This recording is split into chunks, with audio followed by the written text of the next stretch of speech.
अरबों की लागत से बना ये समंदर के बीचों बीच का एक कैदखाना, मगर इसके अंदर सिर्फ एक काल कोठरी है जिसकी दिन रात 1 लाख पहरेदार हिफाजत करते हैं। उनका इकलौता मकसद मुझ 20 साल के कैदी पर नजर रखना। भले ही मेरे हाथ पैर ड्रैगन बाइंडिंग जंजीरों से जकड़े हों, फिर भी नए आए पहरेदारों को जरा भी सुकून नहीं मिलता, क्योंकि 3 साल पहले मैं वो युद्ध का देवता था जिसने दर्जनों देशों को तबाह कर दिया था। मैंने पश्चिमी ताकतों का नामो निशान मिटा दिया और उनके सारे बड़े योद्धाओं को खत्म कर दिया। लेकिन उस महायुद्ध के दौरान मुझ पर एक दुर्लभ कामोत्तेजक जहर का असर हो गया था। अपना मानसिक संतुलन खोकर मैंने ड्रैगन किंगडम की इकलौती महिला युद्ध देवी का अपमान किया, जिससे उसकी सारी शक्तियां छिन गईं और वो लाचार हो गई। भले ही मैं एक बेरहम कातिल था, पर मेरा दिल पछतावे से भर गया। आखिरकार अपने गुनाहों का प्रायश्चित करने के लिए मैंने ड्रैगन किंगडम के बुजुर्गों के सामने सरेंडर कर दिया, और इस तरह सूरज की रोशनी से महरूम इस जेल में मेरी जिंदगी शुरू हुई। मुझे बाहर जाने की इजाजत तभी मिलती है जब ड्रैगन किंगडम के सामने कोई ऐसा खतरनाक मुजरिम हो जिसे वे हरा ना सकें। आज मेरी छठी रिहाई का दिन है। जब पहरेदार ने मेरी एक जंजीर खोली तो वो मुझे बाहर ले गया। यांग शहर के 10वें सबसे बड़े लिन परिवार को तुमसे किसी का काम तमाम करवाना है। उन्होंने इस काम के लिए भारी इनाम का वादा किया है।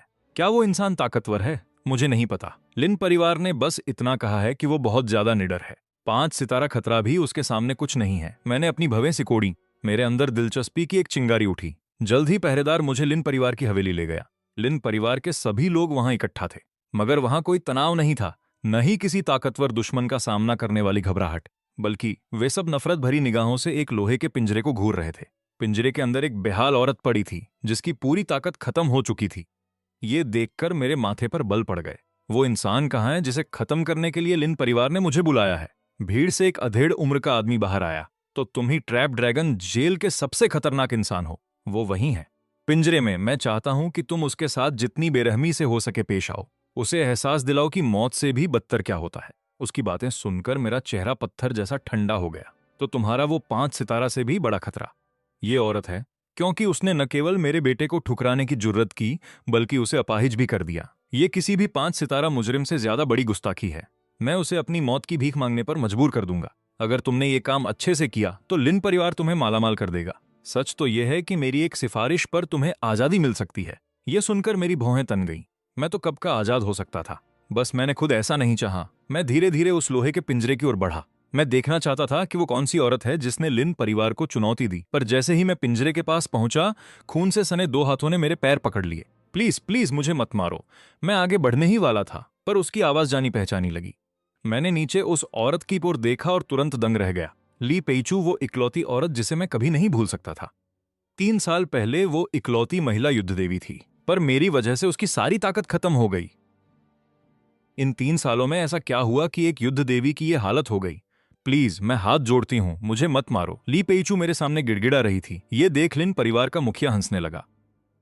ली पेइचू, क्या तुम्हें सच में लगा था कि तुम भाग जाओगी? लिन चांग के सामने घुटने टेक। ली पेइचू ने पागलों की तरह अपना सिर हिलाया। मैं अब नहीं भागूंगी। मेरी बेटी कहाँ है? मैं भीख मांगती हूँ, प्लीज मेरी बेटी को छोड़ दो। वो सिर्फ 2 साल की है। जब तुमने मेरे बेटे को ठुकराया और उसे घायल किया, तब तुमने अपनी बेटी के बारे में क्यों नहीं सोचा? मेरे बेटे लिन फेंग लू ने भी इसी तरह तुमसे रहम की भीख मांगी थी, पर तुमने उसे कुचल दिया। ये वो आदमी है जिसे मेरा लिन परिवार उस जेल से निकाल कर लाया है। ये दुनिया का सबसे बेरहम इंसान है और ये यहाँ तुम्हारा अंत करने आया है। शायद ये शाओ शाओ का भी अंत कर दे। नहीं, अगर तुमने शाओ शाओ को हाथ भी लगाया तो ली परिवार तुम्हें कभी नहीं छोड़ेगा।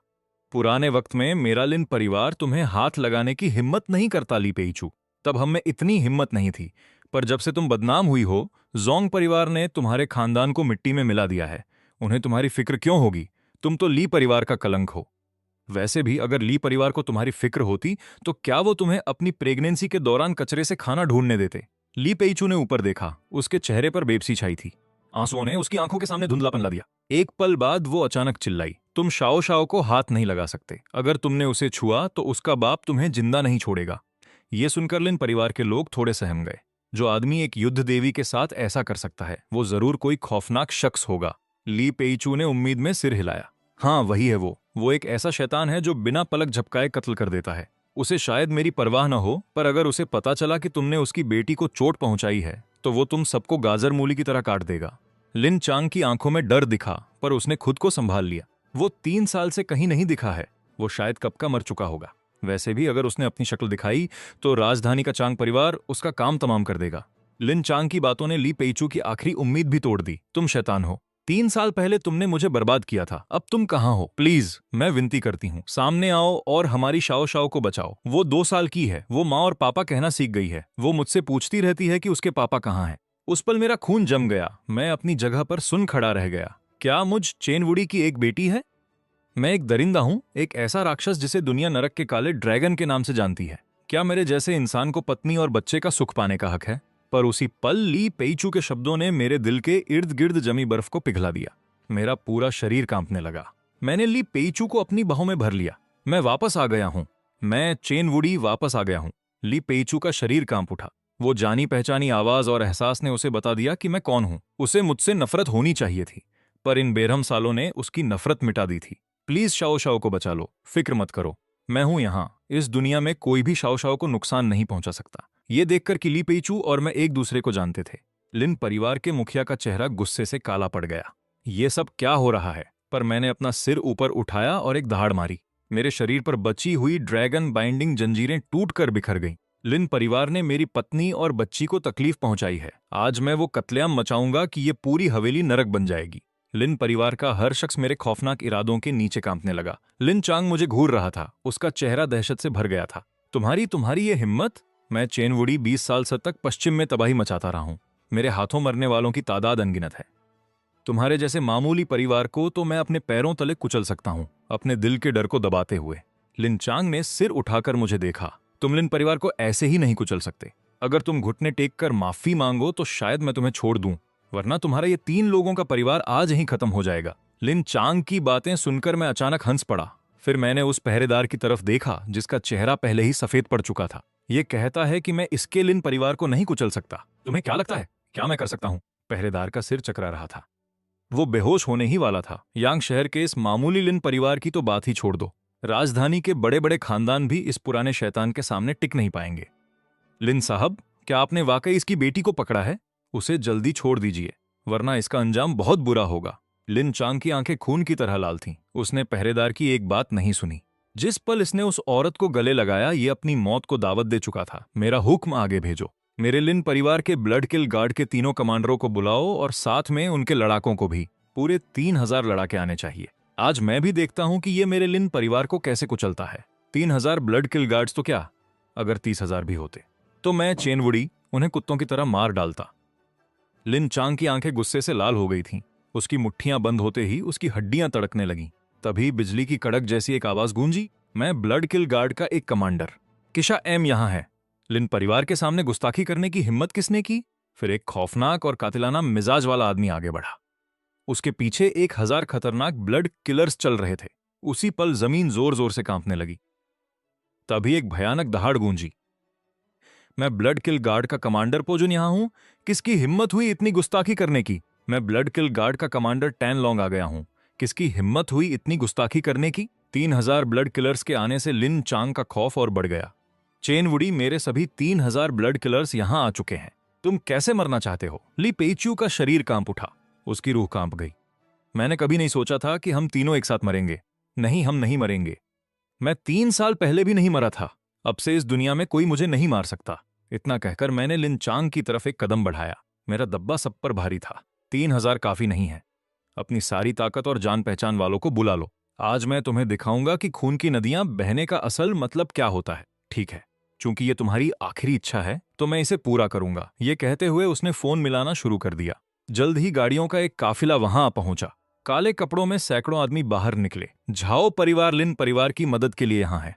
मां परिवार भी यहां आ गया है। जो लिन परिवार को हाथ लगाएगा वो मां परिवार से टकराएगा। एक के बाद एक यांग सिटी की बड़ी हस्तियां वहां पहुंच गईं। लिन चांग का जोश 7वें आसमान पर था। वो मुझ पर दहाड़ा। 5000 आदमी तुम्हें चटनी बनाने के लिए काफी हैं। अब बस तुम्हारी बेटी का इंतजार है, फिर तुम तीनों मिल जाना। तभी लिन परिवार के कुछ गुंडे भीड़ की तरफ एक लोहे का पिंजरा खींच कर लाए।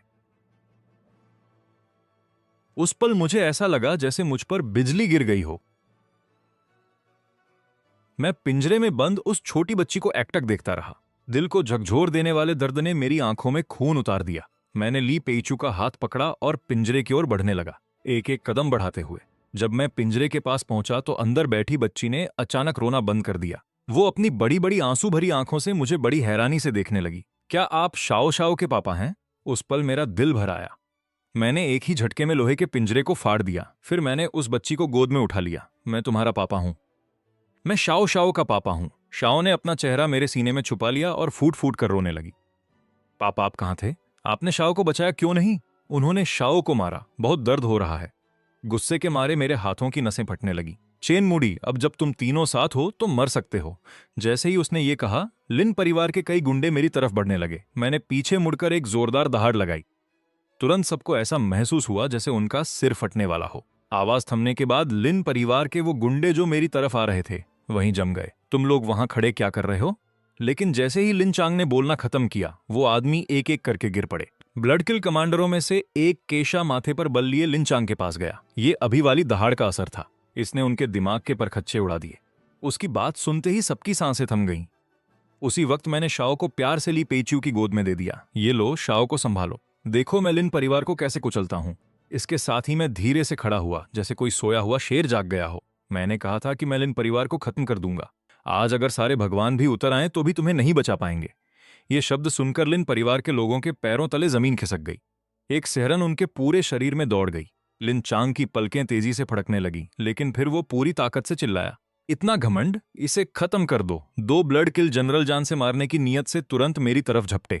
मैंने बस उन्हें एक थप्पड़ मारा और वो दोनों कई मीटर दूर दीवार से जा टकराए। तुम सब हमला करो, इसे मार डालो। ये एक या दो से लड़ सकता है, पर क्या ये 100 लोगों से लड़ पाएगा? 1000 लोगों से?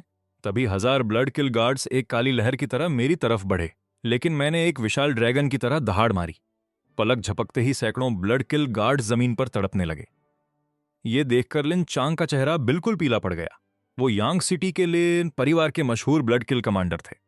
उनमें से हर कोई अपने इलाके का एक ताकतवर योद्धा था, मगर अब वे इतनी आसानी से हार गए थे। झाओ परिवार, मां परिवार, तुम किसका इंतजार कर रहे हो? फिक्र मत कीजिए मुखिया लिन, हम हमला करेंगे। पर मैंने अपनी बेटी शाओ के कान बंद किए और मुस्कुराया। मैंने जमीन पर जोर से अपना पैर पटका। मेरे सामने की जमीन बुरी तरह धंस गई। एक ही पल में यांग सिटी के बड़े परिवारों में भगदड़ मच गई। ये देखकर यांग सिटी के वो परिवार जो अभी साथ देने की कस्में खा रहे थे, ऐसे खामोश हो गए जैसे उनकी बोलती बंद कर दी गई हो। माफ करना, मुझे एक जरूरी मीटिंग में जाना है। मुझे भी, मेरी भी एक मीटिंग है। और जब लिन चांग ने यह देखा तो गुस्से से उसका चेहरा राख जैसा हो गया। लिन चांग की तरफ मेरी नजर ऐसी थी जैसे किसी मुर्दे को देख रहा हूं। तुम कैसे मरना चाहते हो? ज्यादा मत उड़ो। तुम्हें लगता है तुम मुझे मार दोगे? मेरे लिन परिवार के पीछे दूत वेई यून का हाथ है। वो जल्द ही यहां होंगे। लिन चांग की बातें सुनकर ली पेच्यू का चेहरा डर के मारे सफेद पड़ गया। तुम्हें शाओ को लेकर यहां से तुरंत निकलना होगा। वो वेई यून, मैं जानती हूं तुम उसका मुकाबला नहीं कर पाओगे। फिक्र मत करो, आज के बाद कोई भी तुम्हें कभी नुकसान नहीं पहुंचा पाएगा। तभी दूर से एक जोरदार हंसी गूंजी। कितनी जुअत है! अगर आज मैंने तुम्हें घुटनों पर लाकर माफी नहीं मंगवाई तो मेरा नाम भी वेई नहीं। ठीक उसी समय जंगी लिबास पहने एक आदमी लिन परिवार की हवेली में दाखिल हुआ। उसे देखते ही सबकी सांसें अटक गईं। ग्रैंडमास्टर वेई यून को आते देख लिन चांग किसी पालतू कुत्ते की तरह बर्ताव करने लगा। वो चापलूसी करते हुए उनकी तरफ भागा, लेकिन वेई यून ने लिन चांग की तरफ नजर उठाकर भी नहीं देखा। उसके चेहरे पर एक ठंडी मुस्कान और हिकारत थी। एक मामूली कैदी की इतनी हिम्मत! मैं तुम्हें 2 रास्ते देता हूं। पहला, घुटनों पर बैठो और अपना गुनाह कबूल करो। दूसरा, मौत। जब लिन चांग ने यह देखा तो उसकी आंखों में जीत की खुशी चमक उठी।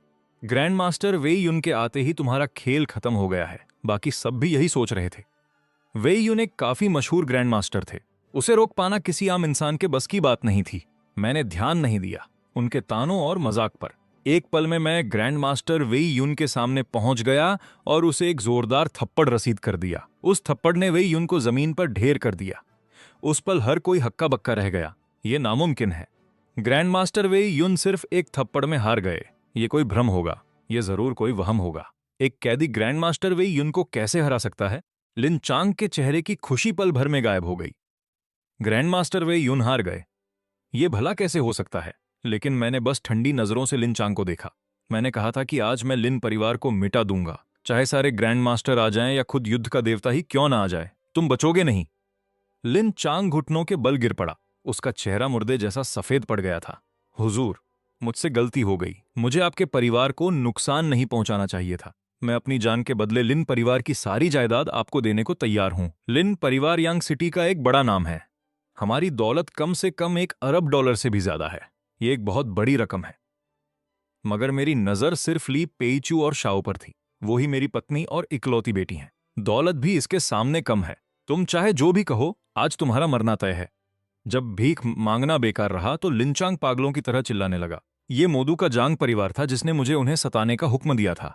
अगर तुमने मुझे मारने की हिम्मत की तो जांग परिवार तुम्हें नहीं छोड़ेगा। वो मोदू का सबसे बड़ा खानदान है, जिनके पास अनगिनत ग्रैंड मास्टर्स और यहां तक कि एक युद्ध का देवता भी है। चिंता मत करो, वे भी जल्द ही वहां तुम्हारे साथ होंगे। इतना कहते ही मैंने अपना पैर नीचे पटका। उसके तुरंत बाद मेरी नजर वेई युन और उसके आदमियों पर पड़ी, जो चुपके से भागने की कोशिश कर रहे थे। और तुम ग्रैंड मास्टर वेई युन का चेहरा तुरंत सफेद पड़ गया। उस एक थप्पड़ ने उससे बुरी तरह घायल कर दिया था। हालांकि वो अपने साथियों की मदद से खड़ा तो हो गया, पर उसमें लड़ने की ताकत नहीं बची थी। तभी वार्डन ने घबराते हुए मुझे एक फोन थमाया। ब्लैक ड्रैगन, ये कॉल उठाओ। मैं झल्लाया। ये वही था 3 साल पहले वाला, वही आदमी जिसने मुझे कुनलुंग जेल भेजा था यानशा का। एल्डर लॉन्ग, ब्लैक ड्रैगन, रुक जाओ। तुम्हें माफ कर दिया गया है। तुम्हें अब कुनलुंग जेल वापस जाने की जरूरत नहीं है। इसके अलावा मैं चाहता हूं कि तुम यानशा के रक्षक और युद्ध के देवता बनो। नहीं, मुझे तुम्हारे साथ हुए हादसे का पता चला है। अगर तुम पहले की तरह अकेले होते तो तुम्हें इस ओहदे की जरूरत नहीं पड़ती। पर अब तुम्हारी एक औरत और बेटी है। अगर तुम अपने लिए नहीं तो कम से कम उनके बारे में तो सोचो। मैंने काफी देर तक सोचा, उस लाचारली पेजू और मासूम शाओ शाओ की तरफ देखते हुए। फिर मैंने धीमी आवाज में जवाब दिया, ठीक है। फोन काटने के बाद मेरी ठंडी नजर लिन परिवार के उन लोगों पर पड़ी जिन्होंने ली पेजू और शाओ शाओ को तंग किया था। पल भर में लिन परिवार की हवेली से दिल दहला देने वाली चीखें गूंज उठीं। कुछ ही देर बाद मैं ली पेजू को अपनी पीठ पर लादकर और शाओ शाओ को गोद में लेकर बिना पीछे मुड़े वहां से निकल गया। वहीं मोदू में जांग परिवार के घर के अंदर खानदान का मुखिया जांग हानबाओ गुस्से में दहाड़ा।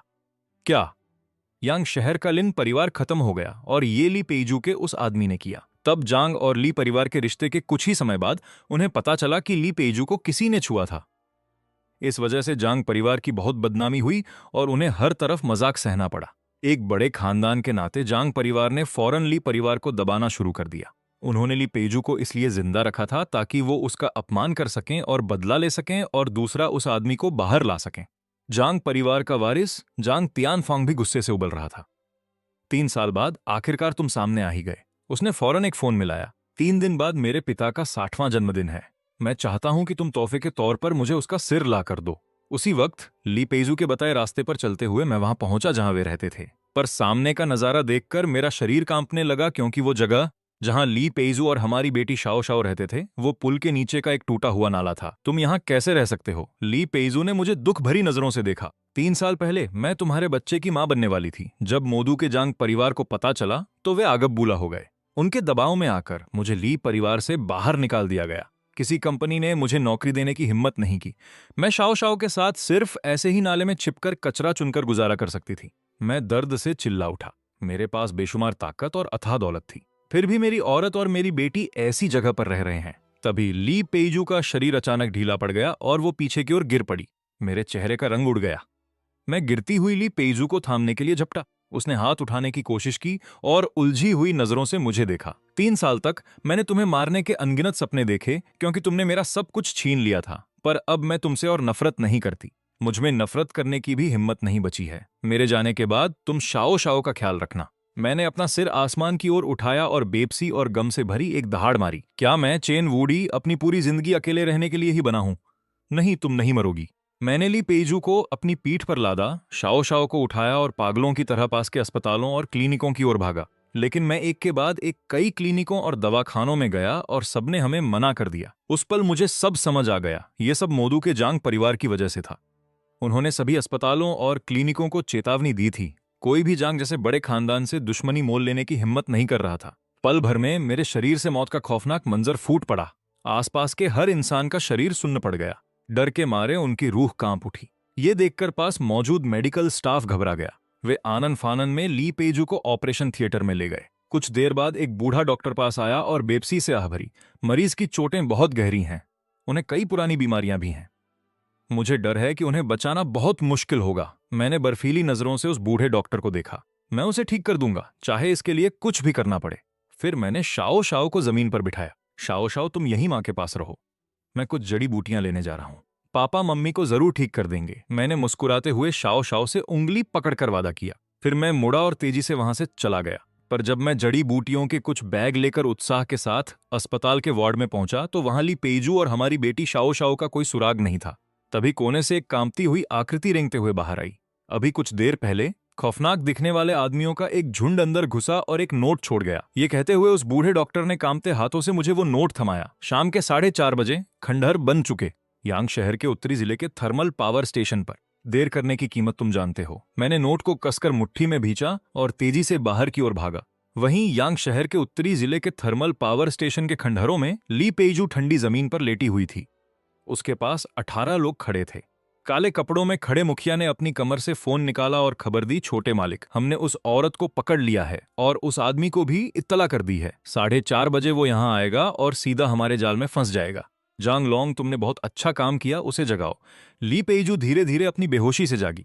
वीडियो कॉल पर शाओ शाओ और जांग तियानफांग को देखकर उसका दिल बैठ गया। शाओ शाओ बेगुनाह है, प्लीज उसे जाने दो, ठीक है? तुम जो चाहोगे मैं वो करने को तैयार हूं।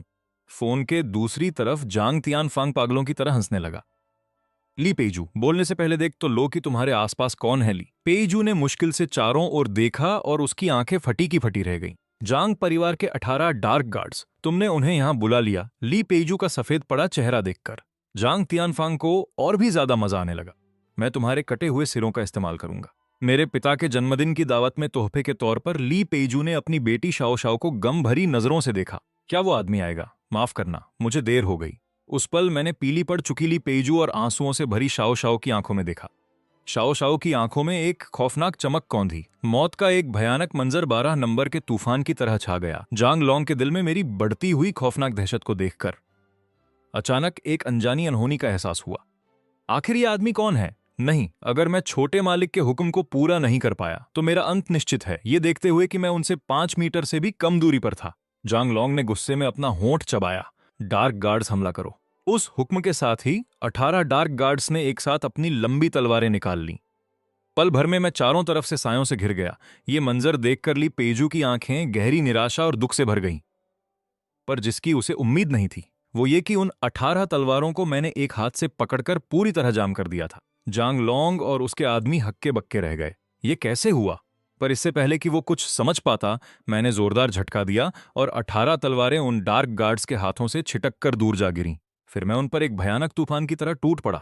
एक पल में जमीन पर पत्थर उखड़ने लगे और धूल उड़ने लगी। हवा में दर्दनाक और भयानक चीखें गूंज उठीं जो काफी देर तक सुनाई देती रहीं। ये सब करने के बाद मैं गंभीर चेहरे के साथ ली पेइजू की तरफ बढ़ा। तुम्हें हार नहीं माननी है। मुझे जड़ी बूटियां मिल गई हैं। एक बार सुरक्षित जगह पहुंच जाएं, फिर मैं तुम्हारा इलाज करूंगा। ली पेइजू के सफेद पड़े चेहरे पर एक हल्की सी मुस्कुराहट तैर गई। चिंता मत करो, मैं शाओ शाओ को ऐसे पीछे नहीं छोड़ सकती। मैं इतनी आसानी से नहीं मरूंगी। मैंने उलझे हुए जज्बातों के साथ उस औरत को देखा। वो एक महान औरत है जिसने अपनी बेटी के लिए बहुत कुछ सहा है। आखिरकार मैंने अपना सालों से बंद पड़ा फोन निकाला और उस नंबर पर कॉल किया जिसे मैंने 3 साल से नहीं मिलाया था। ये मैं हूं। एक पल की खामोशी के बाद दूसरी तरफ से खुशी की लहर दौड़ गई। बॉस, क्या ये आप हैं बॉस? बॉस वापस आ गए हैं। मेरी आंखें गहरी ममता से भर गईं। 3 साल पहले मुझे घेर लिया गया था और कुछ हादसे हुए थे। अब मैं जिंदा हूं। यांग शहर में यंशा, किसी को यांग शहर भेजो ताकि मोदू के जांग परिवार को एक शानदार तोहफा दिया जा सके। बाकी बातें बाद में मिलने पर बताऊंगा। मुझे अभी किसी की जान बचानी है, इसलिए ज्यादा नहीं कह पाऊंगा। बेफिक्र रहिए बॉस, हम इसे जरूर पूरा करेंगे। फोन काटने के बाद मैंने प्यार से शाओ शाओ को उठाया, फिर ली पेइजू को अपनी पीठ पर लादकर वहां से निकल गया। ये वीरान थर्मल पावर स्टेशन अब खून की महक से भरा हुआ था। कुछ ही देर बाद मैं एक आलीशान हवेली के सामने पहुंचा। इस वक्त कीमती कपड़ों में सजे एक छोटे मालिक को उनके बॉडीगार्ड्स ने घेर रखा था और वे गोल्फ खेल रहे थे। एक अजनबी को घुसते देख उस छोटे मालिक का चेहरा गुस्से से तमतमा उठा। तुम कौन हो जो मेरे आराम में खलल डालने की हिम्मत कर रहे हो? पल भर में दर्जनों बॉडीगार्ड्स ने हमें पूरी तरह घेर लिया, पर मैं निडर खड़ा रहा। मैं तुम्हारी ये हवेली खरीदना चाहता हूं। मेरी बात सुनकर वो छोटा मालिक जोर से हंस पड़ा। क्या तुम्हें अंदाजा भी है कि इस हवेली की कीमत क्या है? पास खड़े बॉडीगार्ड्स ने भी उनकी चापलूसी में सुर मिलाया। हमारे छोटे मालिक यांग शहर के 10 सबसे प्रतिष्ठित खानदानों में से एक हैं। ये झाओलियांग चेन है, झाओ परिवार के सबसे बड़े वारिस। एमराल्ड मैनर की इस आलीशान हवेली को बनाने में करोड़ों खर्च हुए हैं और जमीन को मिलाकर इसकी कीमत कम से कम एक अरबयांग शाही सिक्के है। मैंने सीधे बॉडीगार्ड्स की चापलूसी के बीच में टोक दिया। मैं इसे खरीदूंगा। झाओलियांग चेन के चेहरे पर गहरी हिकारत साफ झलक रही थी। सिर्फ तुम एमराल्ड मैनर खरीदना चाहते हो?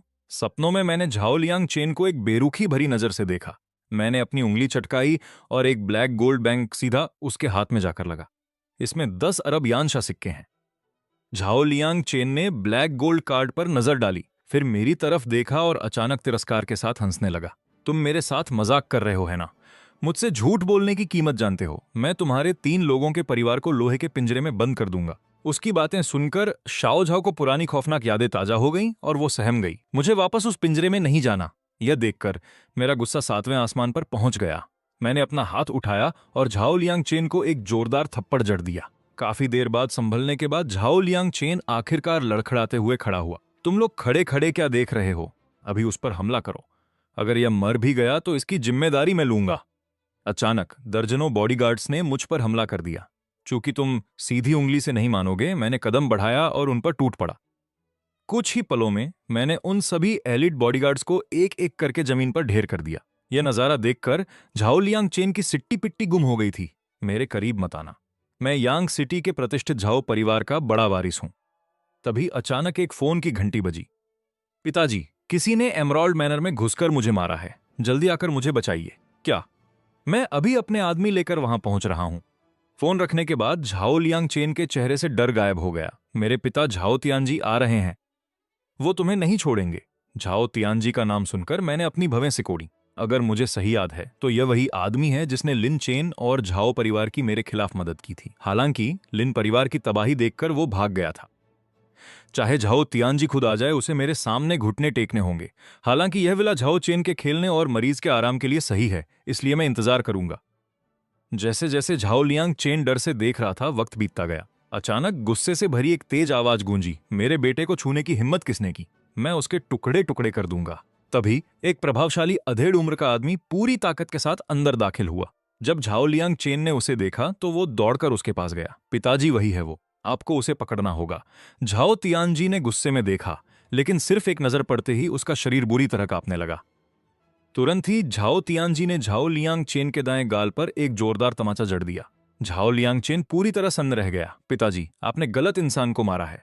मैं आपका बेटा हूं, आपको उसे मारना चाहिए था। हालांकि झाओ तियानजी का चेहरा बेहद गंभीर था। उसने दोबारा उसे थप्पड़ मारा। फिर वो तेजी से मेरे पास आया और घुटनों के बल गिर पड़ा। यह हमारे लिए गर्व की बात है कि आपने इसे पसंद किया। हम पैसे कैसे ले सकते हैं? इसे तोहफा समझकर कबूल करें। अगर आपको कुछ भी चाहिए हो तो बस हमें बता दीजिएगा। झाओ लियांग चेन और उसके पीछे खड़े बॉडीगार्ड्स सब के सब हक्के बक्के रह गए। नालायक बेटे, अभी घुटने टेको और माफी मांगो। क्या तुम भी लिन परिवार जैसा अंजाम चाहते हो? झाओ लियांग चेन को अभी अपने पिता से खबर मिली थी कि लिन परिवार को एक ही शख्स ने खत्म कर दिया है। क्या ये वही आदमी था? यह सोचते ही वो भी तुरंत घुटनों के बल गिर गया। मुझे माफ कर दीजिए, मुझसे गलती हो गई। कृपया बड़ा दिल दिखाकर मुझे माफ कर दें। मैं ये सब ठंडी नजरों से देख रहा था। फिर मैंने अपनी बेटी की ओर देखा जो उत्सुकता से झांक रही थी। मैं झाओ तियानजी की ओर देखकर धीरे से मुस्कुराया। मैं खुद मुसीबतें नहीं ढूंढता और न ही मैं बिना वजह दूसरों को परेशान करता हूं। मैंने ब्लैक गोल्ड बैंक कार्ड उठाया और झाओ तियानजी को थमा दिया। इसमें 10 अरब यांशा डॉलर हैं। जितनी जरूरत हो ले लो, कम पड़े तो मुझसे कहना। झाओ तियानजी ने चैन की सांस ली। उसने अपने आदमी को कार्ड मशीन लाने का हुक्म दिया। उसने वहीं पर कार्ड स्वाइप किया। मैंने अपनी भवें सिकोड़ी। तुमने सिर्फ $1 ही क्यों काटा? क्या इस विला की कीमत सिर्फ $1 है? आपका यहां रहना ही हमारे झाओ परिवार के लिए बहुत बड़ा सम्मान है। अब हम चलते हैं। अगर आपको किसी भी चीज की जरूरत हो तो बेझिझक हमें आदेश दें। यह कहकर झाओ तियानजी जल्दी से उठा और अपने आदमियों को लेकर चला गया। फिर मैंने ली पेजू को उठाया और शाओ झाओ के साथ विला में गया। शाओ झाओ, अब से यही हमारा घर है। पापा, क्या यह हमारा नया घर है? क्या वाकई हमें कोई यहां से बाहर नहीं निकालेगा? मेरी आंखें नम हो गईं। मैं मुश्किल से अपने आंसू रोक पा रहा था। अब हमें किसी पुल के नीचे नहीं रहना पड़ेगा। तुम्हें यहां से कोई नहीं निकाल सकता। मेरी बात सुनकर शाओ झाओ खुशी से ली पेजू की तरफ दौड़ी। मम्मी, आपने देखा? पापा हमें एक बहुत बड़े घर में ले आए हैं। हालांकि ली पेजू पहले ही बेहोश हो चुकी थी। मम्मी, उन्हें क्या हुआ है? उनके हाथ बहुत ठंडे हैं। मैंने झुककर शाओ झाओ के नन्हे सिर को सहलाया। मम्मी बहुत थक गई हैं। वो बस सो गई हैं। जब वो जागेंगी तो सब ठीक हो जाएगा। मैंने ली पेजू को उठाया और एक साफ सुथरे कमरे में ले गया। तभी मेरे शरीर से असली ऊर्जा की लहरें निकलने लगी। आधे घंटे बाद मैंने राहत की एक हल्की सांस ली। अगर मैं कुनलोंग जेल में न होता और उस शैतानी डॉक्टर मोतियान चेंग से डॉक्टरी न सीखी होती तो शायद मैं बेबस हो जाता। अब उन्हें बस कुछ वक्त के शांत आराम की जरूरत है ताकि वो पूरी तरह ठीक हो सकें। तभी विला के बाहर से अचानक शोर सुनाई दिया। मैं जाने के लिए मुड़ा और धीरे से कमरे का दरवाजा बंद कर दिया। मैंने देखा कि आने वाला और कोई नहीं बल्कि झाओ परिवार का मुखिया झाओ तियानजी था। जमीन पर कई बेहतरीन तोहफों के डिब्बे रखे थे। मिस्टर चेन, विला में खाने पीने का सामान नहीं था और आपकी पत्नी भी चोटिल लग रही थी, इसलिए मैं कुछ कपड़े और ताकत की दवाइयां ले आया हूं। यह देखकर शाओ झाओ भी दौड़कर वहां आ गई। पापा, यह गुड़िया कितनी प्यारी है। शाओ झाओ को गुड़िया के साथ खेलते देख मैंने झाओ तियानजी की ओर गहराई से देखा। मैं इस एहसान को याद रखूंगा। मैं कुछ वक्त यांग सिटी में ही हूं। मुझे काम के लिए किसी की जरूरत है। अगर तुम चाहो। इससे पहले कि मैं बात पूरी करता, झाओ तियानजी तुरंत घुटनों पर आ गया। मैं तैयार हूं। यह आदमी बेहद ताकतवर है। यह किसी योद्धा को भी धूल चटा सकता है। इनके साथ रहकर मुझे भविष्य में और ऊंचा उठने का मौका जरूर मिलेगा। उसी पल काले कपड़ों में आदमियों का एक समूह विला के अंदर घुसा। झाओ तियानजी के चेहरे का रंग उड़ गया। वो उनमें से हर एक की जबरदस्त ताकत महसूस कर सकता था। अगला नजारा देखकर झाओ तियानजी दंग रह गया। उनका लीडर आगे बढ़ा और मेरे सामने घुटने टेक दिए। घोस्ट जुगई बॉस को सलाम करता है और उसके पीछे मौजूद सभी लोग एक साथ झुक गए। बालदासुरा बॉस को सलाम करता है। गॉड ऑफ फायर बॉस को सलाम करता है। भाइयों, मैं लौट आया हूं। मैं जहन्नुम का काला ड्रैगन वापस आ गया हूं। अचानक एक खौफनाक ऊर्जा आसमान की ओर उठी। उसी वक्त काले कपड़ों वाले उन आदमियों ने एक साथ गर्जना की। हम बॉस की वापसी का स्वागत करते हैं। झाओ तियानजी डर के मारे जमीन पर गिर गया, क्योंकि इनमें से हर आदमी झाओ परिवार की पूरी ताकत से भी ज्यादा ताकतवर था। भाइयों, उठो और यांग सिटी के उत्तरी जिले के उस पुराने पावर प्लांट पर जाओ। उन 18 सिरों को ढूंढो। 3 दिनों में मोडू के झांग परिवार के मुखिया झांग हेंग बाओ का जन्मदिन है। यह जन्मदिन का तोहफा वक्त पर पहुंच जाना चाहिए। वहीं मोडू में झांग परिवार के घर पर बड़े बड़े लोग बधाई और तोहफे लेकर पहुंच रहे थे। झांग हेंग बाओ मुस्कुराते हुए अपनी गद्दी पर बैठा था। मेरे दोस्तों, आप सभी का बहुत शुक्रिया इतने शानदार तोहफों के लिए। तभी झांग परिवार का तीसरा बेटा झांग तियान युन धीरे से आगे बढ़ा। पिताजी, आपको 60वें जन्मदिन की बहुत बहुत बधाई। आपका बेटा आपके लिए लंबी उम्र का प्रतीक यह खास पेंटिंग लाया है। जैसे ही उसने अपनी बात खत्म की, मेहमानों ने तारीफों के पुल बांध दिए। यह पेंटिंग दुनिया की मशहूर कलाकृतियों में से एक है। इस असली काम को देखना वाकई किस्मत की बात है। झांग परिवार का सबसे बड़ा बेटा झांग तियान युन भी एक थाल लेकर आगे बढ़ा। पिताजी, आपको आपके 60वें जन्मदिन की बहुत बहुत बधाई। मैं चंदन की ये माला भेंट करता हूं, जिसे महासंत लुआंग पोरगन ने अभिमंत्रित किया है। उम्मीद है आपको ये पसंद आएगी पिताजी। ये सुनते ही मेहमानों के बीच खलबली मच गई। महासंत लुआंग पोरगन की अभिमंत्रित माला, कहते हैं ये सुख समृद्धि और लंबी उम्र लाती है। आज के तोहफों में कुंवर झांग तियान युन का तोहफा सबसे बेहतरीन है। ये सुनकर बाकी मेहमानों ने भी हां में सिर हिलाया। तभी सबकी निगाहें झांग तियानफंग की ओर मुड़ गईं। झांग परिवार के तीनों कुंवरों में सिर्फ वही बचा था जिसने अब तक अपना तोहफा पेश नहीं किया था। ये देखकर झांग तियानफंग ने अपने पास खड़े आदमी से पूछा, झांग लोंग और बाकी लोगों की कोई खबर मिली? अभी तक तो नहीं, पर कुंवर, आपने खुद उन्हें हुक्म दिया था। वे यकीनन वक्त पर यहां पहुंच जाएंगे। ये सुनकर झांग तियानफंग ने इत्मीनान से सिर हिलाया। उसकी आंखों में गजब का घमंड तैर रहा था। आपका बेटा आज एक ऐसा तोहफा पेश करेगा जो सबको हैरान कर देगा। पिताजी, आपको ये बेहद पसंद आएगा। मेरे आदमी बस उसे लेकर पहुंचने ही वाले हैं। बहुत अच्छे, मुझे तुम्हारे तोहफे का इंतजार रहेगा। तभी एक मुलाजिम दौड़ता हुआ वहां आया। कुंवर, झांग हवेली के दरवाजे पर 3 बड़े संदूक छोड़ दिए गए हैं। यह सुनकर झांग तियानफंग खुशी से उछल पड़ा। पिताजी, मेरा लाया हुआ जन्मदिन का तोहफा आ गया है। जल्द ही वे 3 बड़े संदूक सबके सामने लाए गए। झांग तियानफंग ने संदूक पर हाथ रखते हुए कहा, वो शादी से पहले ही गर्भवती थी, जिसने हमारे झांग परिवार की बहुत बदनामी की। हमारी साख मिट्टी में मिल गई थी, पर आज उस मामले का हमेशा के लिए फैसला हो गया है। यह सुनकर सबके चेहरे के भाव बदल गए। झांग तियानफंग सीना तानकर खड़ा हो गया। उसने सिर उठाकर कहा, बिल्कुल सही। अंदर उस 3 लोगों के परिवार के कटे हुए सिर हैं। इतना कहकर झांग तियानफंग ने झटके से संदूक खोल दिए, मगर अगले ही पल उसके चेहरे की मुस्कुराहट गायब हो गई, क्योंकि अंदर झांग परिवार के ही 18 काले लिबास वाले रक्षकों के सिर पड़े थे। यह देखकर झांग हांग बाओ गुस्से से पागल हो उठा। बदतमीज कहीं के, क्या यही तोहफा लाए हो मेरे लिए? झांग तियानफंग फौरन अपने पिता के पैरों में गिर पड़ा। पिताजी, ये जरूर लिपेइचू के उस प्रेमी की करतूत है। उसी ने यांग शहर के लिन परिवार को तबाह किया है। यह सुनकर झांग हांग बाओ की आंखों में भयानक गुस्सा उतर आया। राजधानी के झांग परिवार की साख को कोई चुनौती नहीं दे सकता। उन्हें इसकी भारी कीमत चुकानी होगी। ये मंजर देखकर झांग हवेली में आए सभी मेहमानों की रूह कांप गई। राजधानी के सबसे बड़े परिवारों में से एक होने के नाते झांग परिवार कत्लेआम मचा सकता था। कोई कितना भी ताकतवर क्यों न हो, वो इनके गुस्से के आगे टिक नहीं पाएगा। आधे घंटे बाद ली परिवार के खास सदस्यों को पकड़कर झांग हवेली खींच लाया गया। ली परिवार के 80 साल से बड़े मुखिया लड़खड़ाते हुए खड़े हुए और बोले, झांग साहब, हमारे ली परिवार ने ऐसा क्या गुनाह किया है जो आप अपने 60वें जन्मदिन पर हमें यहां घसीट लाए? क्या ये तुम्हारी बेटी और दामाद के कारनामों का नतीजा नहीं है? मारो इन्हें, बहुत मारो। तभी वहां तमाचों की गूंज सुनाई देने लगी और वे रहम की भीख मांगने लगे। हम अभी यांग शहर जाएंगे और उन दोनों को घसीट कर यहां लाएंगे। अगर तुम उन्हें नहीं ला पाए तो तुम्हारे ली परिवार का नामो निशान मिट जाएगा। उस वक्त मैं ली पेइचू के पास ही बैठा था। 3 दिनों से वो गहरी नींद में सोई हुई थी। उसके पीले पड़ चुके चेहरे पर अब गुलाबी निखार आ गया था। ये देख मेरे चेहरे पर एक मुस्कान आ गई। मगर उसी पल लोगों का एक झुंड जबरदस्ती जेड मैनोर के अंदर घुस आया। उनमें से हर एक के चेहरे पर नफरत और गुस्सा था। मैंने उन्हें घूर कर देखा। मेरी नजरें बर्फ जैसी ठंडी थीं। कौन हो तुम लोग? यहाँ क्या काम है? उनमें से एक आदमी आगे आया और दहाड़ा, मैं ली पेइचू का पिता हूं। तुम वही आदमी हो जिसके 7 सालों पहले उसका चक्कर था। तुम्हारी हिम्मत कैसे हुई झांग परिवार के लोगों पर हाथ उठाने की?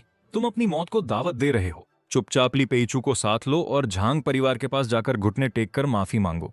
झांग परिवार के वारिस झांग तियानफंग के साथ रिश्ते से हमारे ली परिवार का मान बढ़ने वाला था। पर ली पेइचू शादी से पहले ही गर्भवती हो गई, जिसकी वजह से 3 साल तक हमें झांग परिवार का जुल्म सहना पड़ा। वो चाहता था कि उसकी ये बेटी बस मर जाए। पास खड़ा ली परिवार का मुखिया भी गुस्से में था। पकड़ लो इन्हें, इन्हें घसीटते हुए झांग परिवार के पास ले चलो। इतना कहते ही ली परिवार के गुर्गे मुझ पर झपटे, पर मैंने बस एक दहाड़ मारी। उस पल मेरी खौफनाक ताकत के आगे ली परिवार का हर सदस्य घुटने टेकने पर मजबूर हो गया। मैं चलकर ली परिवार के लोगों के सामने पहुंचा। उसके पिता होने के नाते क्या तुम्हें अंदाजा भी है कि ली पेइचू ने ये 3 साल कैसे गुजारे हैं? लिन परिवार ने शाओ शाओ को कुत्ते के पिंजरे में बंद कर रखा था। तुम्हें जरा भी फिक्र नहीं हुई कि तुम्हारी अपनी बेटी और पोती जिंदा हैं या मर गई। तुम इतने पत्थरदिल हो कि माँ बाप कहलाने के लायक नहीं हो। मेरे एक के बाद एक आरोपों ने ली परिवार के घमंड को चूर चूर कर दिया। उन सबके चेहरों पर शर्मिंदगी और पछतावा साफ दिख रहा था। मैंने उनके शर्मिंदा चेहरों को देखा पर मेरी आंखें ठंडी रहीं। झांग परिवार की फिक्र छोड़ दो। जब ली पेइचू जागेगी मैं खुद उसे उनके दरवाजे पर लेकर जाऊंगा। ली परिवार के सभी लोग दंग रह गए। ली रिनशान तुरंत चिल्लाया, झांग परिवार बहुत ताकतवर है, तुम उनका मुकाबला नहीं कर पाओगे। मैंने शांति से उन्हें देखा। वापस जाओ और झांग परिवार से कह दो, जो कुछ भी हुआ उसका जिम्मेदार सिर्फ मैं हूं। वे अपनी भड़ास निकालने के लिए तुम बेगुनाह ली परिवार के पीछे न पड़े। अगर उनमें हिम्मत है तो वे यांग शहर आकर मुझसे मिले। मैं जेड मैनोर में उनका इंतजार करूंगा। मैं कहीं नहीं जा रहा। ली रिनशान ने मुझे हिकारत से देखा और ठंडी आह भरी। झांग परिवार वाले बेवकूफ नहीं हैं। उन्हें इतनी आसानी से धोखा नहीं दिया जा सकता। पर पास खड़े मुखिया ने एक ठंडी सांस ली। चलो वापस चलते हैं। झांग परिवार के गुस्से का कोई और हल निकालेंगे। मुखिया की बात सुनकर बाकी लोग भी राजी हो गए। जेड मैनोर से निकलने के कुछ देर बाद ही ली रिनशान खुद को रोक नहीं पाया। उसने मुखिया के सामने अपनी आवाज ऊंची की। झांग परिवार को बेवकूफ बनाना इतना आसान नहीं है। अगर हम इस तरह खाली हाथ लौटे तो वे हमें कभी नहीं छोड़ेंगे। ली परिवार का मुखिया पीछे मुड़ा और जेड मैनोर की ओर देखा। मैं पूरे ली परिवार को उनके साथ मरते हुए कैसे देख सकता हूं? तुम सब मेरी ही संतान हो। मुझसे अपने ही लोगों के खिलाफ जाना बर्दाश्त नहीं हुआ। अब वे झांग परिवार के गुस्से से बच पाते हैं या नहीं, ये उन पर निर्भर है। इतना कहते ही मुखिया की आंखों में बेरहमी चमक उठी। उसने जमीन से एक ईंट उठाई और अपने ही हाथ पर जोर से मार दी। तुरंत ही मुखिया के दाहिने हाथ से खून बहने लगा। मुखिया जी, ये क्या किया आपने? बचने के लिए हमें खुद को चोट पहुंचाने का ये नाटक करना ही होगा। फिर उसने वो ईंट ली रिनशान की तरफ बढ़ा दी। जल्द ही वहां से चीखने चिल्लाने की आवाजें आने लगीं। जब वे झांग हवेली लौटे और झांग हांगबाओ ने ली परिवार की ये बुरी हालत देखी तो वो दंग रह गया। ली परिवार का मुखिया बुरी तरह खांस रहा था और उसका चेहरा सफेद पड़ गया था। वे दोनों बहुत ही बदतमीज और घमंडी हैं। उन्होंने तो हमें झांग परिवार का पालतू कुत्ता तक कह दिया। हमारे परिवार ने उन्हें पकड़ने की कोशिश की, पर वो आदमी बहुत ताकतवर था। पल भर में उसने हमारे लोगों को कुचल दिया। उसने तो झांग परिवार को यांग शहर आकर मरने की चुनौती दे डाली है। ली परिवार के बाकी लोगों ने भी आग में घी डालने का काम किया। यह सुनकर झांग हांगबाओ का चेहरा गुस्से से तमतमा उठा। मुझे अंदाजा नहीं था कि उन दोनों की इतनी हिम्मत बढ़ जाएगी। हमारा झांग परिवार खुद यांग शहर जाकर उन्हें बताएगा कि हमसे दुश्मनी मोल लेने का अंजाम क्या होता है। झांग परिवार का वारिस झांग तियानफंग भी आग बबूला था। पिताजी, इस बार कमान मुझे संभालने दीजिए। मैं अपनी बेइज्जती का दाग धो डालूंगा और उन्हें इसकी भारी कीमत चुकानी पड़ेगी। ठीक है, अगर तुम इस बार उनके सिर काट कर नहीं लाए तो तुम्हें झांग परिवार के वारिस का पद छोड़ना होगा। फिर तुम इस खानदान की गद्दी संभालने के लायक नहीं समझे जाओगे। जी पिताजी, मैं झांग तियानफंग यकीनन कामयाब होकर लौटूंगा। 2 घंटे बाद राजधानी के निजी हवाई अड्डे पर ड्रैगन जैसे ताकतवर योद्धा झांग तियानफंग के पीछे चल रहे थे। अपने पिता के सहयोग से उसने झांग परिवार के पूरे 10,000 रक्षों को इकट्ठा कर लिया था। उनमें से हर एक मार्शल आर्ट्स का माहिर खिलाड़ी था। उनमें सबसे ताकतवर लिन तियानदाओ था, जिसे सफेद बाघ युद्ध देवता कहा जाता था। ये फौज किसी का भी दिल दहलाने के लिए काफी थी। हालांकि ये सब गुए जुगा की नजरों के सामने हो रहा था। मैंने उनकी ओर देखा और मुस्कुराया। 3 साल से मैंने कोई कदम नहीं उठाया है। लगता है बहुत से लोग पाताल के काले ड्रैगन का खौफ भूल चुके हैं। इतना कहकर मैंने अपना फोन उठाया और एक साथ सबको ईमेल भेज दिया। उस पर बस 4 शब्द लिखे थे, काला ड्रैगन मोर्चा संभाल रहा है। जैसे ही ये ईमेल पहुंचा, खुखार काला ड्रैगन संगठन एक बार फिर से सक्रिय हो गया। पूरी दुनिया से ताकतवर योद्धा यानशा की ओर बढ़ने लगे। सीमा पर तैनात एक युद्ध देवता के चेहरे पर चिंता की लकीरें थीं। उसने तुरंत राजधानी को एक जरूरी संदेश भेजा। कातिलों का राजा, 9 उंगलियों वाला पागल भिखारी और उसके साथी यानशा में दाखिल होने वाले हैं। उन्हें रोकने की इजाजत मांगता हूं। पश्चिमी ड्रैगन और टाइगर गॉड भी यानशा पहुंचने ही वाले हैं। रोकने की इजाजत चाहता हूं। गोरियों का स्वॉर्ड्स एंड जुओ बुफान अपने 1000 योद्धाओं के साथ यानशा में दाखिल होने वाला है। रोकने की अनुमति दी जाए। ठीक उसी पल यानशा के एल्डर लॉन्ग का फोन आया। उन्हें मत रोकना, यह मेरा आदेश है। जब मैं अपने भाइयों को बुलाने के लिए ब्लैक ड्रैगन का पैगाम भेज रहा था, तभी झांग टिएनफेंग के नेतृत्व में झांग परिवार के लड़ाके जेड मैनर पहुंच गए। तभी भीड़ छंट गई और एक रास्ता बन गया। Zhang Tianfeng white tiger god of war के साथ बाहर निकला। लिन टिएनदाओ। उस वक्त ली पेचू आराम कुर्सी पर सो रही थी, जबकि मैं और मेरी बेटी शाओजाओ उसके पास ऐसे खेल रहे थे जैसे वहां कोई और हो ही नहीं। ये नजारा देखकर झांग टिएनफेंग एक पल के लिए दंग रह गया। फिर उसके चेहरे पर कत्ल का जुनून सवार हो गया। चेन मूडी, आज मैं तुम्हें कुचल दूंगा। मैं तुम्हारे शरीर की 206 हड्डियां तोड़ दूंगा और तुम बेबस होकर अपनी बीवी और बेटी का तमाशा देखोगे जब मेरी तलवार धीरे धीरे उन्हें मौत के घाट उतारेगी। झांग टिएनफेंग की इस क्रूर धमकी के बावजूद मेरा चेहरा बिल्कुल शांत था। ली पेइच्यू और शाओ जाओ को हवेली के अंदर छोड़ने के बाद मैं धीरे से बाहर आया और मेरे चेहरे पर एक हिकारत भरी मुस्कान थी। सही वक्त पर आए हो। मेरी पत्नी ली पेइच्यू को अभी ठीक होने में थोड़ा समय लगेगा। मेरे लिए मोदू जाना अभी मुमकिन नहीं था। मैंने सोचा नहीं था कि तुम सब यहां खुद मरने चले आओगे। झांग टिएनफेंग गुस्से के मारे हंसने लगा। ठीक उसी समय लोगों का एक गुड जेड मैनर में दाखिल हुआ। यांग सिटी का मशहूर झाओ परिवार यहां पहुंचा है। हम चेन मूडी के साथ जीने मरने की कसम खाते हैं। उनका नेतृत्व झाओ परिवार के मुखिया खुद कर रहे थे, झाओ टिएनजी और उनके बेटे झाओ लियांगचेन। जब झांग टिएनफेंग ने यह देखा तो वो जोर जोर से हंसने लगा। कुछ और चींटियों के आ जाने से क्या फर्क पड़ेगा? क्या तुम नहीं जानते कि अभी कुछ देर पहले ही यांग सिटी के एयरपोर्ट पर मैंने वहां के 8 बड़े परिवारों को मौत के घाट उतार दिया है। जैसे वे कोई गाजर मूली हो, उन्हें मैंने बड़ी आसानी से कुचल दिया। चाहे ताकत हो या तादाद, तुम लोग मोदू के झांग परिवार का मुकाबला कभी नहीं कर सकते। मगर मैं अचानक हंसने लगा। अच्छा ऐसा है क्या? जरा अब दोबारा देखो। जैसे ही मैंने ये कहा, मेरे पीछे बिजली की तरह कुछ लोग नजर आए। इनमें भिखारी, टैटू वाले गुंडे और सफेद लिबास में तलवारबाज शामिल थे। भले ही उनके कपड़े एक जैसे नहीं थे, लेकिन उनमें से हर एक से एक बेहद ताकतवर ऊर्जा निकल रही थी।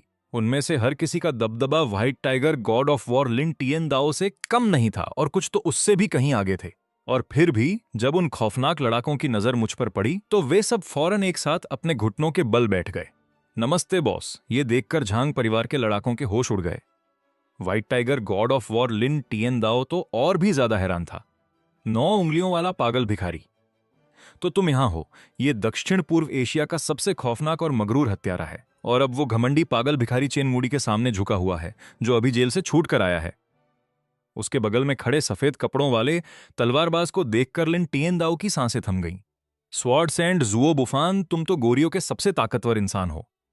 स्वॉर्ड्स एंड जुओ बुफान को देखकर लिन टिएनदाओ पूरी तरह दंग रह गया। उसने खौफ भरी नजरों से मेरी ओर देखा। आखिर तुम हो कौन?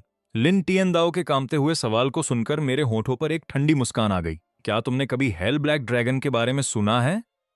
ये शब्द सुनते ही लिन टिएनदाओ बुरी तरह डर गया और उसकी ये हालत देखकर झांग टिएनफेंग के माथे पर बल पड़ गए। ये हेल ब्लैक ड्रैगन क्या है? लिन टिएनदाओ ने बताया। छोटे मालिक, हेल ब्लैक ड्रैगन एक मिसाल है। 3 साल पहले यह दुनिया का सबसे मशहूर कातिलों का संगठन था और उनका मुखिया खुद हेल ब्लैक ड्रैगन था। जिसका भी नाम हेल ब्लैक ड्रैगन की लिस्ट में आया, वो अगला दिन नहीं देख पाया। इस मोड़ पर लिन टिएनदाओ पसीने से तरबतर था और झांग परिवार के लड़ाकों के चेहरे सफेद पड़ चुके थे। तभी एक खौफनाक साया मुझसे निकला। पल भर में झांग परिवार के 10,000 लड़ाके इस भारी दबाव के आगे घुटने टेकने पर मजबूर हो गए। सिर्फ लिन टिएन दाओ ही उस सदमे से बाहर निकल पाया। हेल ब्लैक ड्रैगन वाकई ताकतवर है, लेकिन ये यानशा का इलाका है।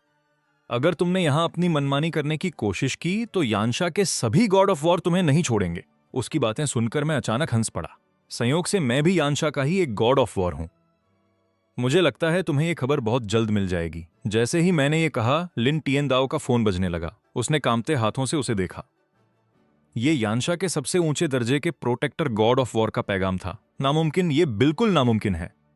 मगर वो पैगाम भेजने वाला कोई और नहीं बल्कि एल्डर लॉन्ग थे। ये देखते ही लिन टिएन दाओ जमीन पर गिर पड़ा और झांग टिएन फेंग, जो पहले से ही खौफ में था, वो पूरी तरह कांप उठा। बिना सोचे समझे वो वहां से भाग खड़ा हुआ।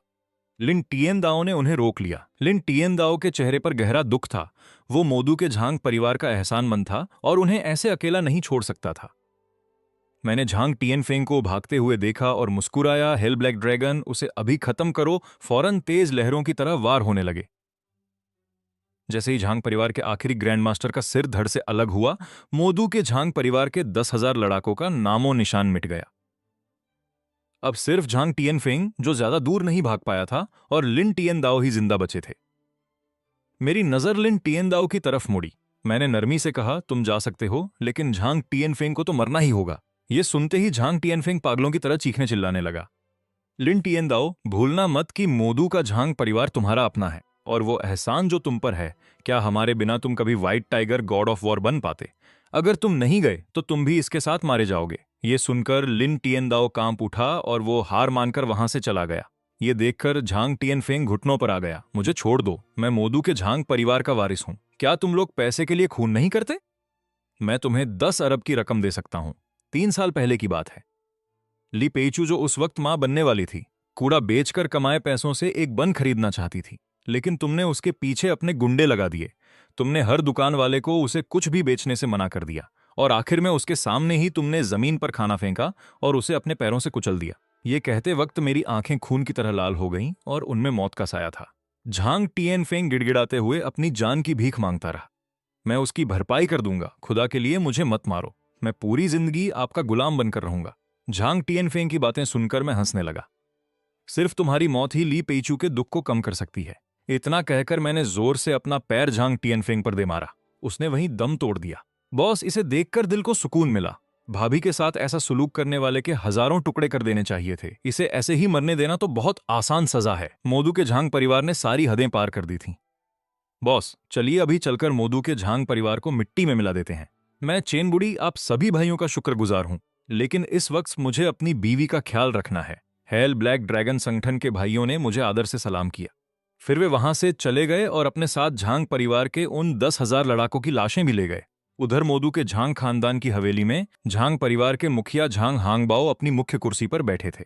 उनके माथे पर हल्की सी चिंता थी। क्या चेन फेंग और लिन टिएन दाओ की अब तक कोई खबर नहीं मिली? आप फिक्र मत कीजिए हुजूर, छोटा मालिक जरूर उन तीनों के सिर काट कर लाएगा। यह सुनकर झांग हांगबाओ को थोड़ा सुकून मिला। झांग खानदान का वारिस होने के नाते उसने बहुत तालीम ली है, फिर भी वो बहुत जज्बाती है। ऐसे वक्त में वो खबर भेजना ही भूल गया। तभी तेज कदमों की आवाज झांग हांगबाओ के कानों में पड़ी। मुखिया जी, god of war Lin Tian Dao वापस आ गए हैं। उसे अंदर आने दो। आखिर उस लड़के को खबर भेजने का ख्याल आ ही गया। अगले ही पल white tiger god of war Lin Tian Dao लड़खड़ाते हुए अंदर आया। उसे इस हाल में देखकर सब दंग रह गए।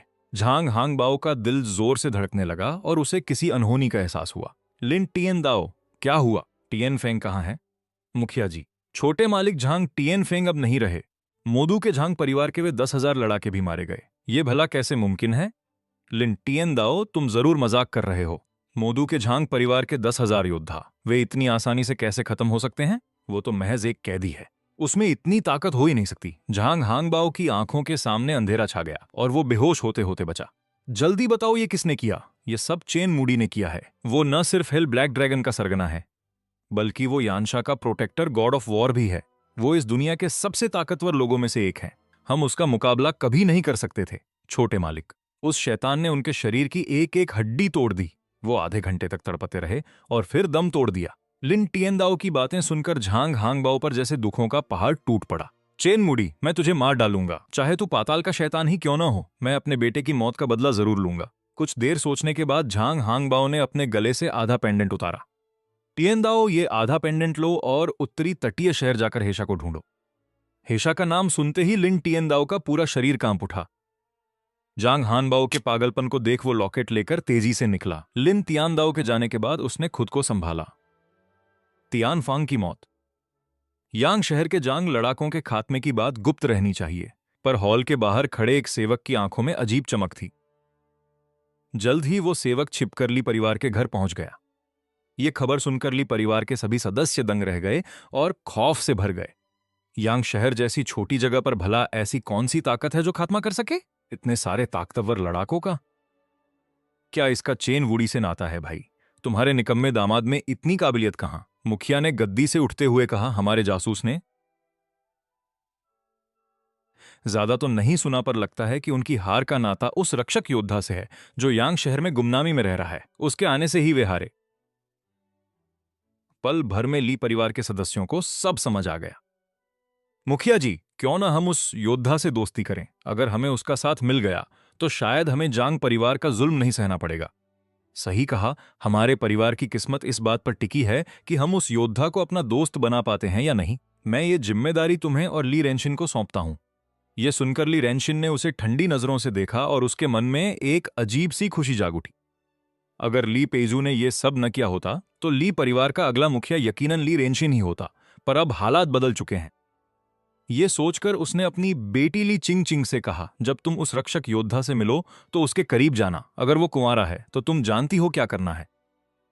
चिंता मत कीजिए पिताजी, मेरी खूबसूरती के आगे क्या फर्क पड़ता है अगर वो रक्षक पहले से शादीशुदा भी है।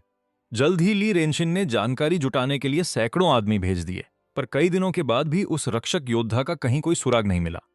तुम सैकड़ों लोग उत्तरी जिले को घेरे हुए हो, कोना कोना छान मार रहे हो, फिर भी उस रक्षक योद्धा की कोई खबर नहीं मिली। अगर तुम उसे नहीं ढूंढ पाए तो वापस मत आना। यह देखकर ली रेंशिन ने एक ठंडी आह भरी। जब तक हमें उस रक्षक योद्धा का पता नहीं चलता तब तक मैं ली पेजू और उसकी बेटी से मिलना चाहता हूं। यह सुनकर ली चिंग चिंग की आंखों में एक मजाक उड़ाने वाली चमक आ गई।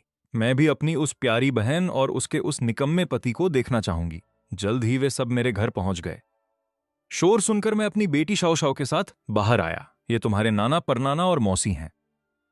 शाओ शाओ ने खुशी से उनका स्वागत किया, पर ली रेंशिन के चेहरे पर सख्ती थी और वो खामोश रहा। जहां तक ली रेंशिन और ली चिंग चिंग की बात है, उन्होंने शाओ शाओ की तरफ देखा तक नहीं। पापा, क्या वे शाओ शाओ को पसंद नहीं करते? ये देखकर मेरा चेहरा गुस्से से उतर गया। जीजा जी, कहीं आप यहां चौकीदार तो नहीं हैं? ये मालिक कितने दयालु हैं जो एक पूर्व कैदी को काम दे दिया। ये मेरा घर है जहां मैं पेजू और शाओ शाओ के साथ रहता हूं। मेरी बात सुनते ही ली चिंग चिंग की मुस्कुराहट उसके चेहरे पर ही जम गई। ली रेंशिन का चेहरा पीला पड़ गया और उसने कड़क कर पूछा, इतनी आलीशान हवेली खरीदने के लिए तुम्हारे पास पैसा कहां से आया? तुम तो अभी जेल से छूटे हुए एक मामूली कैदी हो। ये यकीनन ली पेजू का पैसा होगा। जब वो यानशा की रक्षक योद्धा थी तब बहुत सा कारोबार उसी के पास था। उसने जरूर पैसों में हेराफेरी की होगी और ली परिवार की दौलत चुराई होगी। अगर ली पेजू के पास पैसा होता तो वो और शाओ शाओ इतनी गरीबी और लाचारी में क्यों जीते? अगर तुम ली पेजू और शाओ शाओ के रिश्तेदार न होते तो मैंने तुम्हें बहुत पहले ही कुचल दिया होता। अगर ली पेजू शादी से पहले मां ना बनती तो हमें इतना जुल्म न सहना पड़ता। यह सब तुम्हारी और ली पेजू की वजह से है। ली परिवार के इन इल्जामों को सुनकर मेरे मन का गुस्सा और नफरत अचानक शांत हो गई। अगर उस दिन मुझे जहर न दिया जाता और मैंने ली पेजू के साथ वो सब न किया होता तो ये कभी नहीं होता। ये हवेली अब ली परिवार की हुई, इसे नुकसान का हर्जाना समझो। अब तुम तीनों यहां से दफा हो जाओ। ठीक है, ये एमरॉल्ड मैनर मैं ली परिवार को हर्जाने में देता हूं। अब से हमारा एक दूसरे से कोई रिश्ता नहीं है। बोलने के बाद मैं कमरे से ली पेजू को उठा लाया और शाओ शाओ के साथ वहां से बाहर निकल गया। पर तभी पीछे से अचानक एक आवाज आई, रुको, चूंकि तुम यांग शहर में हो, क्या तुम्हें रक्षक योद्धा की कोई खबर है? तुम उसे क्यों ढूंढ रहे हो? अगर उसने जांग परिवार का खात्मा न किया होता तो तुम तीनों कब के मारे जा चुके होते। शायद हमारे लिए परिवार का भी तुम्हारे साथ अंत हो जाता। मैं ही वो रक्षक योद्धा हूं। पल भर में वहां सन्नाटा छा गया, पर थोड़ी देर बाद वहां हंसी फूट पड़ी। खासकर ली चिंग चिंग के चेहरे पर नफरत और हिकारत साफ दिख रही थी। देश का रक्षक एक महान और जांबाज इंसान है। वो तुम्हारे जैसा कैसे हो सकता है? अब दफा हो जाओ यहां से और अपनी शक्ल दोबारा मत दिखाना। तभी झाओ परिवार का मुखिया झाओ तियानजी वहां पहुंचा। सब जानने के बाद झाओ तियानजी हैरान रह गया। जल्दी मिस्टर चेन से माफी मांगो। क्या तुम्हें पता भी है किससे बात कर रहे हो? ली रैंडे ने नफरत से सांस भरी। वो जेल से छूटा हुआ एक मामूली मुजरिम ही तो है। मास्टर झाओ, इसके बहकावे में ना आए। मैंने बिना किसी सफाई के उन्हें शांति से देखा और एमराल्ड मैनर से बाहर निकल गया। झाओ तियानजी गुस्से से उबल रहा था। उस उसनेली परिवार को ठंडी नजरों से देखा। तुम सब कुएं के मेंढक के सिवा कुछ नहीं हो। एक दिन तुम्हें अपने किए पर बहुत पछतावा होगा। झाओ तियानजी ने ली परिवार को नजरअंदाज किया और मेरे पीछे भागा। मिस्टर चेन, मुझे आपके लिए एक शांत जगह ढूंढने दे। जरूरत नहीं है। मुझे दूसरों का कर्जदार होना पसंद नहीं है। मैंने झाओ तियानजी के हाथ में काला सोने का कार्ड थमाया। इसमें $100 अरब हैं। मैं चाहता हूं कि झाओ परिवार यानशा में एक व्यापारिक साम्राज्य खड़ा करने में मेरी मदद करे। बदले में तुम्हें शेयर मिलेंगे। इस मौके के लिए शुक्रिया मिस्टर चेन, मुझे कोई शेयर नहीं चाहिए। मैं बस वफादारी से आपके साथ काम करना चाहता हूं। मैंने झाओ तियानजी को सराहना भरी नजरों से देखा। ये आदमी चालाक था और इसमें सब कुछ दांव पर लगाने का जज्बा था। वो काबिल था। 3 दिनों में पूरा यांग शहर आपको जवाबदेह होगा। फिर हम शहर के बाहर अपना कदम बढ़ाएंगे। पूरे यानशा में फैले इस साम्राज्य को कृपया कोई नाम दीजिए। झाओ तियानजी की उम्मीद भरी नजरों को देखकर मैंने कुछ देर सोचा और सिर्फ 2 शब्द कहे, जायंट ड्रैगन। उस दोपहर जायंट ड्रैगन ग्रुप नाम की एक कंपनी अचानक सामने आई और शहर के व्यापार जगत पर पूरी तरह छा गई। यांग शहर के 8 बड़े घरानों को जायंट ड्रैगन ग्रुप ने निगल लिया। आने वाले दिनों में जायंट ड्रैगन ग्रुप नाम का एक साम्राज्य यानशा में तेजी से उभरा। अनगिनत नौजवान इस ग्रुप से जुड़ना अपनी खुशकिस्मती समझने लगे।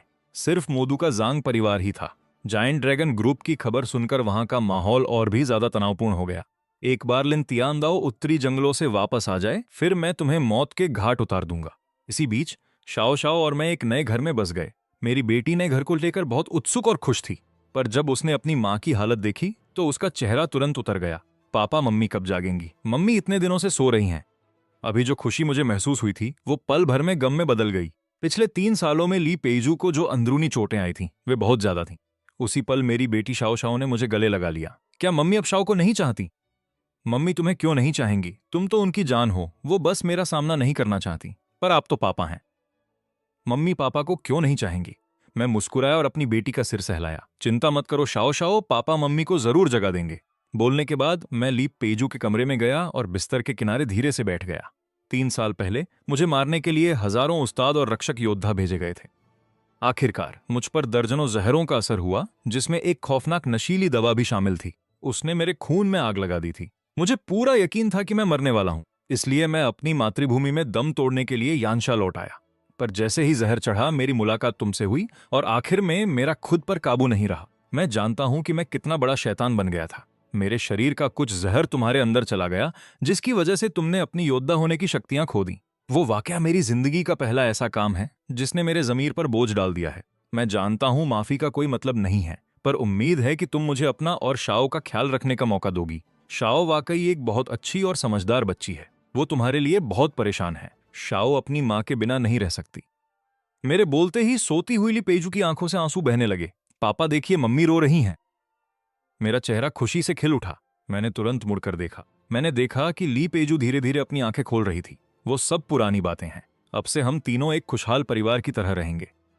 उस पल ली पेजू ने सारी कड़वाहट भुला दी। जब मैं ठीक हो जाऊंगी तब हम अपनी शादी का कागज बनवा लेंगे। ये शब्द सुनकर मेरा पूरा शरीर कांप उठा। मैं जिसने अनगिनत लोगों को मारा था, उस पल एक अजीब सी घबराहट महसूस कर रहा था। कुछ ही देर बाद मैंने ली पेजू के नाजुक शरीर को अपनी बाहों में कस लिया। हाँ, हम शादी करेंगे। जैसे ही मैंने उसे गले लगाया, उसके खूबसूरत चेहरे पर लाली छा गई। शायद ये सब उतना बुरा भी नहीं है।